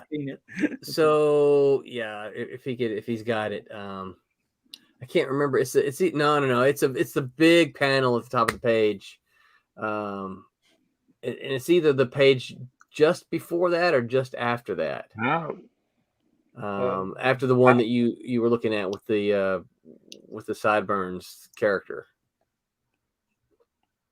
That's 11. Okay. So it would be before that. Do you have page 8? Page 8, I'm doing on paper. Okay, that's why, because it has the big sideburn thing. I think so. Yeah. I've got it right over here, sitting next to me in the chair.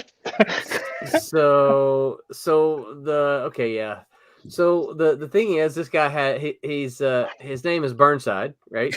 Yeah, he's got It's not Sideburn, but not Sideburns, but Burnside, right? And he got these big sideburns that act like Dr. Octopus's tentacles. Nice. Yeah. Nice. So he's got all these sideburns going everywhere when they're fighting, right? Oh, that's funny.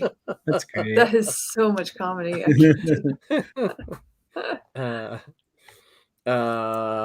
So here's a question from Aaron, and I don't know what this is. He says, "Do you ever use Kuler? Kuler? Kuler? Tell me what that is. Tell me what that is. Sorry, Aaron, tell us what it is, because no one knows. I'm not sure. So here's, I'm going to hazard a guess. I'm going to say she doesn't ever use it. I would say, Made you think unless it's a Oh, term for for the- something I for do, the- I don't know. For the color thing that she's talking about, that we were talking about, is that what there's actually I was going to get to that. There's a website you can go through where you can plug in 2 or 3, 4 colors, and then it'll give you some really obscure colors that match those, and you go, that doesn't, I would never pick that, but that's a perfect color. Nice. Maybe that's Well, the I page. did. I went through color theory in college, and I figured that was pretty much, Yeah. the attitude that set, my choice patterns Yeah. based on, Well, just trying to figure out what cools something down and what gets your attention and, what moods they represent. And see, I think that's perfect, and it's probably why we all love what you do so much. Is that you don't have to color everything exactly the right color, right? It doesn't have No, to I be. generally don't. Yeah, but it works so good, and I think that's partly why. Is it because you do it to serve the story, Mhm. not not I'm trying to draw to color a tree like a tree. Well, it doesn't really matter. What does it do to the story? Yeah. Yeah, if that tree is more interesting than the person, then you got a problem. Yeah, absolutely. And I think one of the things that Tommy was talking about the 90s, I think that's part of what happened in the 90s is that, after everybody discovered Photoshop, post Malibu, right? Everybody went, look what Malibu's doing, right? And everyone else found it. And then they just went crazy nuts with it. And it's just like, oh my gosh, do you ever look at those books from the 90s? Like, these are horridly colored, a lot of them. That's some of my colors. I like what Malibu did, which was, it had illustrators, Yes. mentality. Mm-hmm. Yeah. What I thought was cool is everybody, even the people who weren't actual artists, had the same sensibilities across the board, Mm-hmm. and that was it was like everybody was so connected in that idea. It was really unified. I don't think you see that as much with that many people, at least, right? Yeah, no, I think the other thing is working on Photoshop as a drawing tool when it wasn't generally made for being a drawing tool at the time. No, that's true. Was a learning curve for everyone, to the extent that everything you do could be done a different way in Photoshop. And so if you don't have the same attitude, I think you'd end up with kind of a mess, right? So you kind of have to be on the same page about like, well, here's the goal of what we're doing. Right. Definitely. I think it's restraint, right? Restraint is once you have the ability to do everything, then the power is choosing what not to do, That's exactly it. And it's like and that's kind of the thing, and you learn that by learning classically, by having stripped down tools, and then you can go digital and do whatever the heck you want, but you still have that restraint. I wish more people understood that. Well, I'm going to add some humor to the texture problem that early on when Photoshop was in that early stage of drawing, its drawing tools were easy. The filters would create a very long wait time. Oh yeah. Really? So if you chose to do a filter of some kind with a stupid texture, you would wait for like 5 minutes. And you're like, is it really worth that? Is it really? I could draw that right now with my airbrush. Oh, look, that looks better. Yeah. And it's the right colors, and it doesn't have a flatness, and it's like, oh, okay, I could just hand draw literally everything. Yeah, that's funny. So it out of necessity. I didn't use it that way. Yeah. No one I know does, for the sake that it just wasn't worth the time. Saying, You know, I one of the things that I really liked that that Photoshop allowed a more easier way to do it was color holds. I'm a huge fan of color holds used in, you know, I mean, used in the right way, like for Prototype, you know, all the blasts that he had, you know, he said those are just perfect, right? yeah. And you know, you saw those sometimes prior to Photoshop, but not that much because it was, you know, a little harder to do. But you remember how they did it in Malibu or no? I do not know. I remember how I would ink them to try to get you guys to do color holds. They would be a Yeah. separate film. Yeah, Separate page, separate layer. And whenever I wanted you to specifically do a color hold, I would do it on vellum or on another sheet of paper and say, "Look, an overlay. this line, this ink line here, make that a color hold." And but most of the time you ignored it and y'all did what you wanted to. Well, that's kind of what but that's kind of what what the layers do still, right? It's just a different Yeah, well, I'm just saying we knew what the inker wanted. Yes. Yeah. Where you don't, for me, I'm just deciding because I see an opportunity. But you know, if I had gotten a layer that said, you know, all of these places, you know, that I've made specific lines in the background, I want that held. Yeah. You know, then I know for sure that it's not just something that if you're ever at a show and I've still got a lot of my original inks, you'll see that I've still got some sheets where I've got, or some pages that I've got, you know, where you know, somebody will be flipping through the book and they go, "Why is this on another sheet? Does this go on top of here?" I was like, "It was a color hold, and you got to go through that whole explanation of why you drew it that way." And yeah, like, "Well, that's not part of the art anymore." I'm like, "Yeah, it is. It was there. It is part of the art." Look at the page. Look at the finished product. That's right. The art. Yep. And even the whole color designer position no longer exists, right? I mean, that was my first foray outside of the editorial stuff was doing the color designer stuff, you know. Yep. And we get the cardstock stuff and color it. And it was like always such a joy to see how it would turn out when the teams actually went ahead and took it to the finish in Photoshop, you know. But yeah, it's amazing how streamlined everything is. Yeah. But I'm really grateful for that, because if they didn't have that step, you would have changes that would be very difficult to make. Yes. Yeah. Or you'd have to live with things you don't like, you know. Yeah. Well, and part of it really was helped. Yeah, absolutely. And part of that was too is that because, you know, you guys were in teams. And so people think one, right? Yeah. And I mean, I don't know, I can't do the math that quickly, but you know, at a 22-page comic, you wouldn't color all 22 pages. You'd color what? 4? You cover, you would 5? You would color as fast. If you were faster, you color more. Yeah, it's like that. Well, didn't you color? You pick up scenes, you'd have basically the entire group. You'd have the entire group responsible. You know, and say, okay, well, these 6 people are doing this book. So, you know, if I could do, you know, more pages, then I would do more pages. So like it, you know, it wasn't specifically an assignment. Yeah. Which is great because, you know, it just gave us the impetus to do things more efficiently. Oh yeah. Yeah. Yeah. I thought the team concept was a very cool idea. But it did take some coordination, you know, that's where sort of those the palettes came along, you know, so, hey, we got to make sure everybody's, because you know, the monitors don't all look the same. You can't just say, hey, your color is a little different than mine, let me brighten it up. Well, no, because the monitor looks different. Yeah. And everyone's idea of what gold looks like. Totally different. Yeah. But if you have the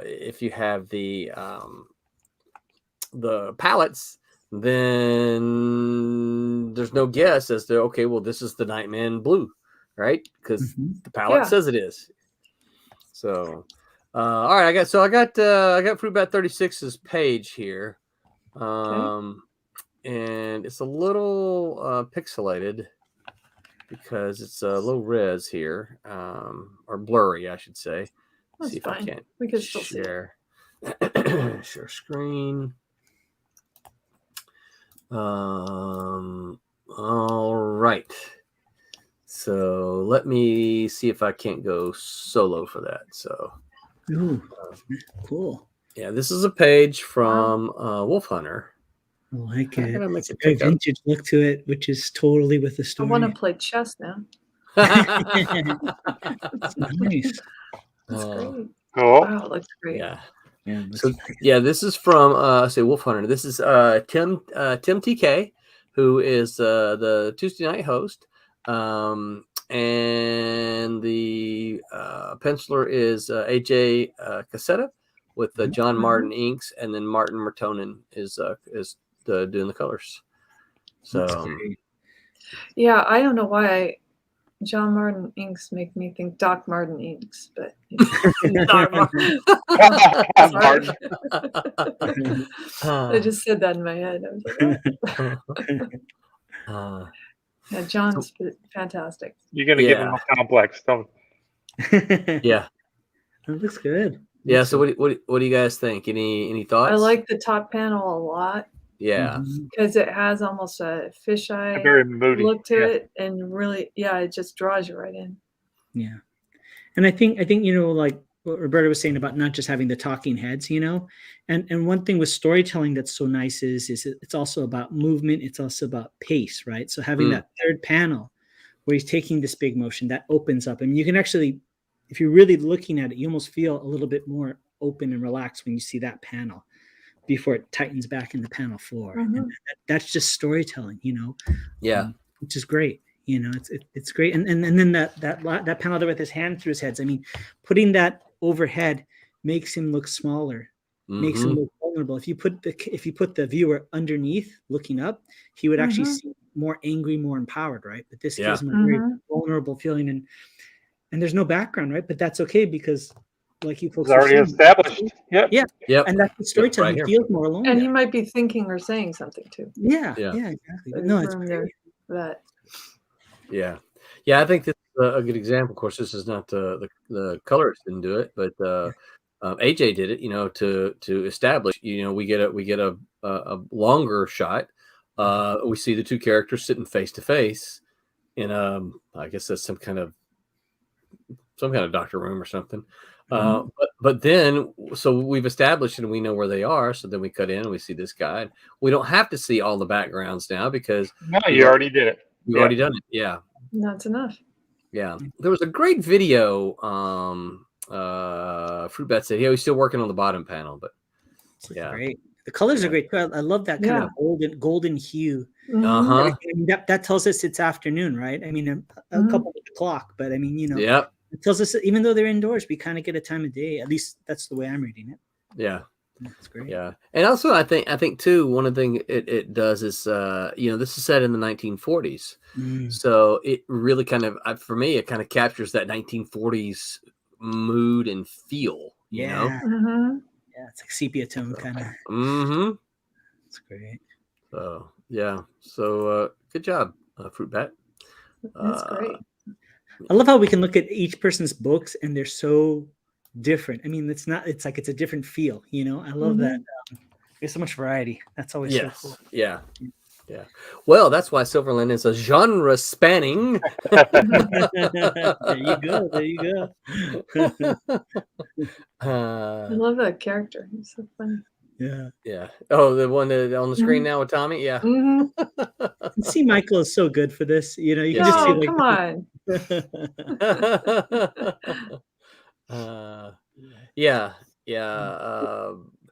I'm particularly pleased with a lot of the names of these characters too. like Hot Flash stuff. Yeah, Hot Flash. Yeah. There's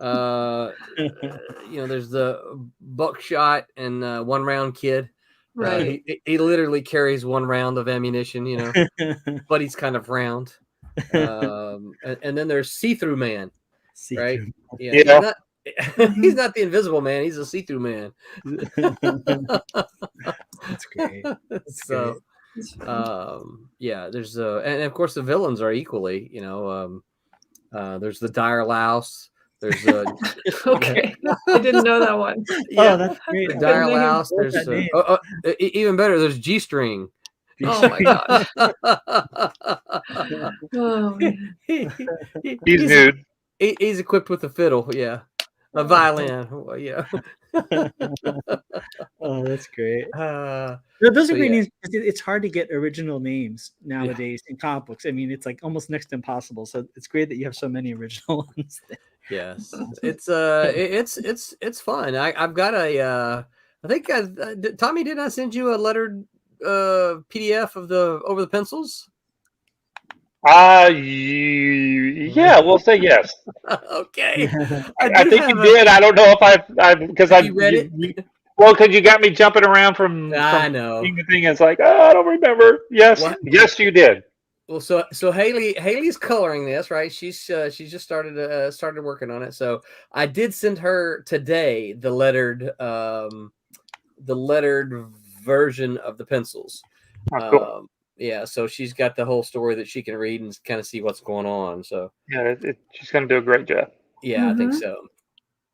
But all right. Well, any other mistakes you guys can think of?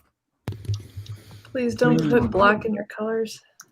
Don't put black in your colors. Just to Yeah. darken something. Wait, now what? So you need to explain that to me. What do you mean? Don't just put black in your colors. Darken everything. Because like, if you're trying to get a good shadow tone, and you add black to it, it adds gray in it. It's just going to turn into mud. It turns into a very ugly tone. So you can put black in it, but just don't use that much of it. As long as every other color gets darker and it gets more desaturated. Got you. So it makes a richer tone. So I said, please don't put black just to darken it. Because a lot of people do that. They'll just slide the black up, to make the color. Yeah. Yeah, Roberta's talking a little bit of CMYK, but if you're not, a printing problem. When you add black to stuff like that, it just doesn't print very well. No, it's not a printing problem. It's actually, it's more than that. No, it makes a grayness. It makes a grayness in the digital art, even if you're not going to print it and you're just doing a digital copy of it. The color tone, it changes, and it makes it. And yeah, it's way worse when you print it, but you can still see it as a problem because a lot of people will blend only two colors, maybe. Yeah. So if you blend black to the color, you're going to not have a richer color as it's getting black. It's getting grayer. One of the problems, you probably remember this, one of the problems we had at Malibu there for a while was that everything was very, very dark. And I can remember having conversations with Emily saying, look, just color it the way you're going to color it. And then when y'all are done, just lighten it by 10%. Yeah. Yeah, you don't know until you see it printed what the result is. But it's always going to be darker. Always, always, always. I've never ever seen it not print darker than what we think it's going to be. Well, nobody has their monitors calibrated right. Yeah. Doing the printing business for this long, it's like it's seldomly does anybody have their they may have and I think the biggest problem is Adobe has what is that Gamma program that they send along with Photoshop and stuff, and they'll use it, and your monitor is a light. It's I don't mean light as in a lighter color. I mean it's there's a light. There's a light in there. Yes.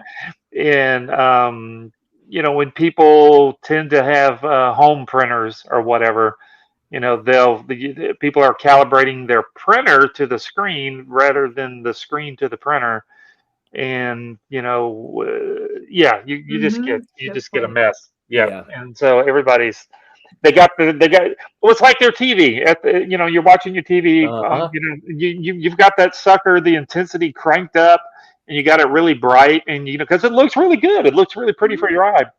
It doesn't print that way, and so yeah, so everybody's usually got their screens just way too bright and too vibrant and too yeah. Yeah. Fruit Bat said, "Don't make mud." Yeah, that makes mud. And that's like painting, right? Like a lot of people in the beginning, if they don't understand color theory, they're doing things, they'll just put like literally black or white and mix it with the red to make it darker. Where you have to know your complements, your cross complements, and do that. Yeah. And then with that fullness, right? But I was gonna say one of the things for and I would say not just beginners. It's funny. I think a lot of the mistakes that rookies make, veterans make too. Oh, And yeah. and because everything is kind of cyclical, right? So you start down here, get a little bit of success, and then comes hubris, and then usually that's just before the fall, right? And then on the way down, right? making all those rookie mistakes, right? And one of the things I can speak from from experience on either end of the thing is like, be nice to everybody. You Yes. don't know who's going to be the person that can give you a job later. Yeah. You don't know who's the person that's going to be successful that you didn't know, and you just don't know everything about everybody. Like I've had several instances where in the creative arts, but also in the martial arts world, where I would meet people and they just kind of blow me off like, "Oh, you're nobody," and then I would get some type of position. Like for instance, when I got a position as I became the chairman of this one martial arts organization, all these people who blew me off all of a sudden were just like, "Oh, it's so good to see you," and this. Well, You're like, yeah, you don't. Yeah, I'm just a nobody. Go away. Yeah. And exactly. For me, it's like I didn't change, right? I just know that their view of who I was changed. So it really doesn't cost you that much just to be a decent person, right? And then what's that saying? Be good to the people that are helping you on the way up, because they'll be there to help you up on the way down. Right. Yeah. That kind of situation. And it's funny that that's one of the things that you wanted to add, Curtis, because for about 2 years, one of the things that I did in my class was once a month, I had an industry comic writer. I had one or two animation writers, but I don't know very many of them. But I had them field questions for an hour from my students. Right? We would just go on a Zoom, and my students would just ask questions, and they would answer them. Some of them, I feel like, why did you ask that question? I answered it in class. But at the end, I would kind of always say, "Hey, is there anything that we didn't ask that you want to add?" And with I say without fail, almost every single one of them, and not necessarily in this language, but almost every single one of them said, "Don't be a jerk." Yeah. I had Frank Thierry. Do you know who Frank Thierry is? Mm-hmm. Yeah. His language was far more colorful than that, but it amounted to, "Don't be a jerk." Yeah. And I think that's right. I think that nobody wants to work with the jerk. No. You want to work with pleasant people. If you got to work, you want to work with people that you enjoy. Enjoy the people. No, one of the close things is I was talking to a friend in animation recently, and this person's like pretty high up there, and they're the head of their own team, right? So they're directing stuff and all that, and they're doing crazy overtime hours because the people under them who are newer to the industry are having issues. And so he's pitching in, and this is the difference between a manager and a leader. As a manager, he doesn't have to do anything. As a leader, as the director of a project, he went ahead and he's doing all this overtime to help pick up the slack that his people need to help them get right side up.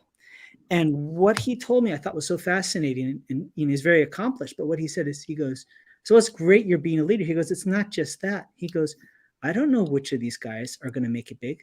They may remember me later, and they may give me a job and say, I remember when he helped me out when I was just starting out." And this is somebody that's a boss, right, to the people who are under them, but he sees them as his future employers. And I was like, that is cool.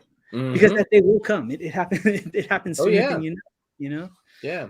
Yeah. Well, it's funny too. You mentioned Tim DeVar. You know, I look at several of those people without even naming names. Several of the people from the art department, the colorist, and things like that.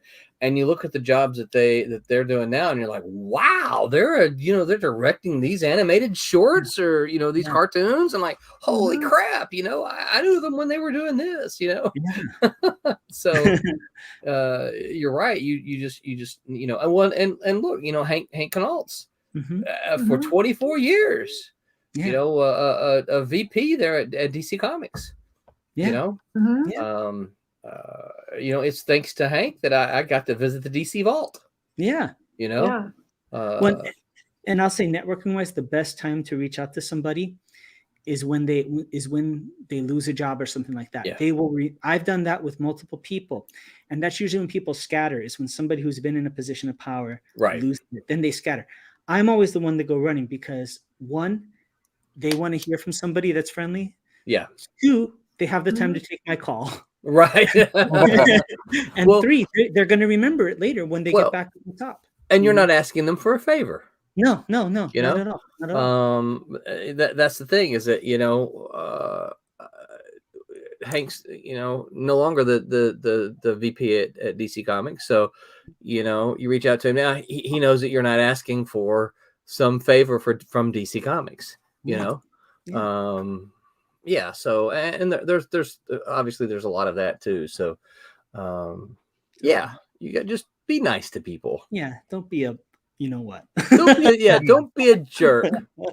Or what was it? All kind of like, don't be a poopy head. Don't. Don't be a certain orifice of the human. I'm not talking about belly button. So there. All right. Well, my clock reads 9:52, so we should probably wrap it up. You guys have any closing thoughts, comments? No, I think what you guys said, I think that's where it should end. Don't be a butthead. Yeah.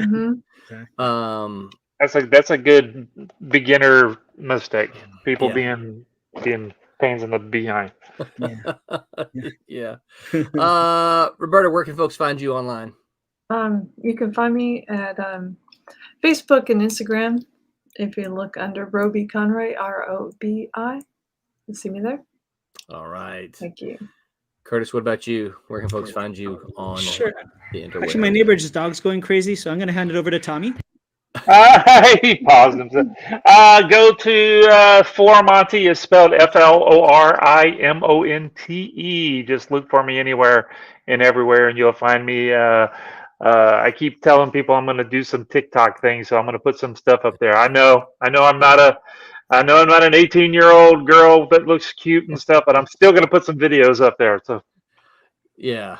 So I will say this, speaking of TikTok, so we do have we're working on a cool Silverline wide TikTok, and I'll know more about it this week. Cool. And I expect all of you to participate. I don't want anybody going, well, I can't do that. It's we want to do some cool stuff. So we'll know more about that end of this week. Tommy, did you figure out how you talked to me today about these questions? Can you get those on the screen? Did you play with that at all? I didn't even try. Okay. That's okay. That's okay, because that's what we're going to do next week. So you've got 6.5 days to figure it out. I can do it if I'm not inking at the same time. I can do it on my iPad and then share my iPad to the screen, and then because that's what I'm doing the same. So yeah, I can do it. I'll just do I'll put the app on the iPad, and we can just share that to the screen. Yeah. So and what's that called? Poddex? Poddex. Yeah, watch it. Well, watch what you're saying. We're going to get cut. I know. So next week we'll be doing Poddex, which is Tommy showed me some of it. It's kind of some random questions that we'll just all kind of rotate around and answer those. Yeah, it should be lots of fun. Stephen Brown said, "Thank you for letting me plug my comic on your stream." Of course, Stephen. We want to see you make your goal, and then Tommy wants to see it come across his desk so he can print it. So we're cheering for you. Curtis, the dog stop barking? Or? Yes. Okay. A little technical difficulty. So as far as me, you can find me online, of course. My martial arts school. You can find YouTube, Instagram, Tiger Crane 805, Tiger Crane Kung Fu on Facebook, and for my comic book, Shadow Ghost Comic on Instagram and YouTube. And lastly, keep an eye out for the music video is going to drop next month. So that's kind of the game plan. Slow-mo Kung Fu. and lastly, if you haven't seen it yet, the Comics Fu show I'm doing with Patrick Lugo, illustrator and comic book creator, and we figured out how to get it streaming on Silverline. So we have issue 2 just came out, and we have more to come. So please check. Is it issue 3 next? Is it going to be every Friday or? No. So the format's kind of interesting. What we're doing is it's all edited. So this edited with footage and things like that. We edit segments. And those come out maybe every couple of weeks, and then once we have enough segments to make a full 40-minute episode, then we'll release the whole episode. So how long are your segments? Just like 15 minutes. Yeah, 10-15 minutes, whether it's a movie review or interviewing somebody or things like that. Fabulous. Yeah, so that's the plan. Very cool. Very cool. Well, all right. Well, I'm rolling. You can find me on all the social medias. The Twitters, the Facebookers, everywhere that you can find social media. Look for me. Mostly though, you find me here hanging out with Silverline, which is my second family. And we'll see you next week. And until that time, remember to make mine Silverline. All right, everybody. Good night. I gotta find the outro here. Where is it at?